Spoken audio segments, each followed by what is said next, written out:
जयपुर की गलियां दिन में शांत लगती थीं, मगर शाम होते ही वहां रौनक उतर आती। कहीं बच्चों की हंसी, कहीं औरतों की चुगलियां, कहीं सब्जी वाले के आगे भीड़ और चाट की दुकानों पर मसाले की खुशबू। शहर में सब कुछ था, पर हर शाम लोगों का दिल गली नंबर 4 के कोने पर ही बसता था, क्योंकि मटन मलाई टिक्का की खुशबू सबको वहीं खींच लाती। गली नंबर 4 के कोने पर एक छोटा सा ठेला था। ठेले के पीछे खड़ा रहता था एक दुबला पतला लड़का। नाम था विवान। चेहरे पर थकान, आंखों में जिद और हाथों में ऐसा हुनर कि लोग एक बार खाएं तो फिर वापस आए बिना रह ही नहीं पाते। विवान का कमरा बहुत बड़ा नहीं था, पर उसकी दुनिया एकदम साफ सुथरी थी। पास में रखे मसालों के डिब्बे उसकी दुनिया थे, और एक अलग डिब्बा जिस पर उसने खुद लिखा था, मलाई मिक्स, कम डालना। विवान और उसकी मां कमरे में बैठे थे। बेटा, आज फिर बाजार? विवान ने गर्दन हिलाई। हाँ माई, शाम तक ठेला नहीं लगा तो घर का चूल्हा कैसे चलेगा। मां की आंखें कुछ देर के लिए खाली हो गईं। तेरे पापा होते तो तुझे ऐसे उधार मांगते नहीं देखते। विवान ने सांस खींचकर कहा। माई उन्हीं की सीख है। उन्होंने कहा था, खाना बनाना सिर्फ काम नहीं, इज्जत है। मटन मलाई टिक्का उनकी पसंद थी। बस एक बात याद रखना, किसी का हक मत मारना और अपने मसाले किसी के हाथ न लगने देना। जमपुर में लोग अच्छे हैं, लेकिन हर कोई नहीं। विवान मुस्कुराया, झोला उठाया और मां के पैर छूकर बोला, दुआ कर देना माई, आज भीड़ अच्छी रहे। ऊपर वाला तेरा भला करे। नया बाजार की तरफ फर्रुख मियां।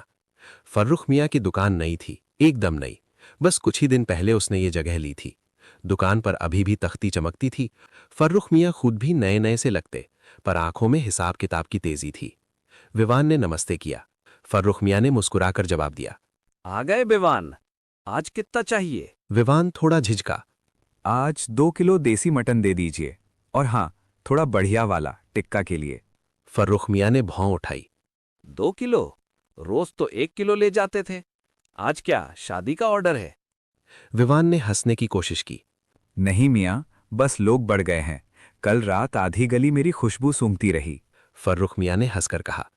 हाँ मई, तुम्हारा मटन मलाई टिक्का नया बाजार में चर्चा बन गया है, लेकिन पैसे? तुरंत विवान ने कहा। शाम को दे दूंगा मियाँ, आज पक्का। कल भी कहा था, पर आज जरूर। फर्रुख मियां का चेहरा सख्त हुआ, फिर नरम पड़ गया। देखो, मेरी दुकान नहीं है, मैं भी उधार से नहीं चला सकता, लेकिन तुम भी मेहनती हो। आज दे रहा हूं, पर कल से हिसाब बराबर चाहिए, समझे? समझ गया मियाँ। फर्रुख मियां ने अच्छे कह दूं? विवान ने पूछा। क्या? लोगों की भीड़ बढ़े तो खुश होना, लेकिन नजर भी बढ़ती है, और कुछ लोग स्वाद से नहीं, जलन से जीते हैं। विवान ने सिर हिलाया। मैं सावधान रहूंगा। मटन लेकर लौटते वक्त विवान की मुलाकात होती है किशोर से। किशोर वही था जिसे पूरा बाजार किशोर भैया कहता था। उसके पास छोटा सा ग्रिल्ड कॉर्न का ठेला था, भुट्टा सेंक कर देता, ऊपर नींबू मसाला लगाकर।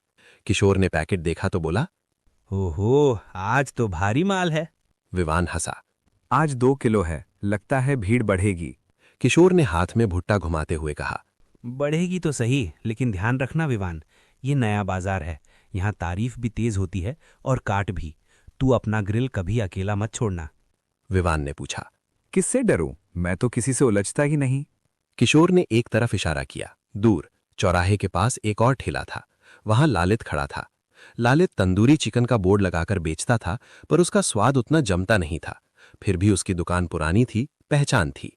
धीमे कहा। ललित देख रहा है तुम्हें, और ललित अकेला नहीं है। विवान ने नजर उठाई। लालित की आंखें कुछ सेकंड विवान पर टिकी, फिर वो तुरंत मुंह फेर कर अपने ग्राहक से बात करने लगा। विवान ने सांस छोड़ी। मैं किसी का नुकसान नहीं चाहता, मेरा काम, मेरा ठेला। किशोर ने मुस्कुराया। यही सोच ठीक है, बस सतर्क रह।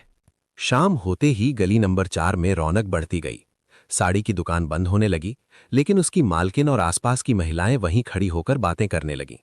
बच्चे दौड़ दौड़ कर गेंद उठा रहे थे। बर्गर वाले बंटी के पास कॉलेज के लड़के खड़े थे, पर उनकी नाक बार बार विवान के ठेले की तरफ मुड़ जाती। विवान ने ग्रिल पर कोयले सुलगाए।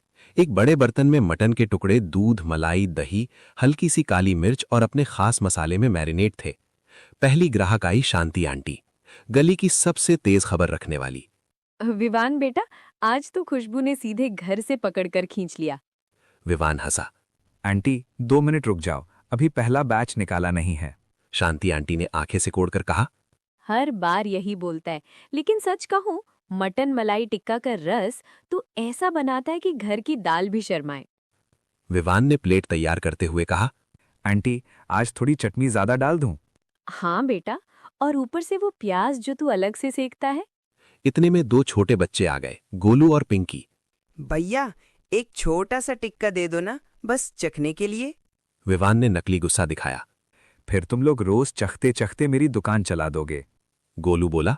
भैया हम बड़े होकर आपके लिए फ्री में पोस्टर चिपकाएंगे। विवान हंस पड़ा। अच्छा चलो ये लो, पर गरम है, फूंक कर खाना। बच्चे टिक्का मुंह में डालते ही आंखें बंद कर लेते। पिंकी ने चिल्लाकर कहा। अरे ये तो मलाई वाला जादू है। 4 कॉलेज के लड़के आए। भैया 4 प्लेट, आज सेमेस्टर क्लियर। विवान ने कहा। ठीक है, लेकिन लाइन में रहो। एक लड़का बोला। भैया एक्स्ट्रा मलाई डाल देना और थोड़ा कम पैसे। विवान ने तुरंत जवाब दिया। कम पैसे? पढ़ाई में नंबर बढ़ाओ, रेट कम नहीं होंगे। सब हंस पड़े। ठीक है भैया, एक्स्ट्रा टिक्का दे देना बस। वो तो दे दूंगा।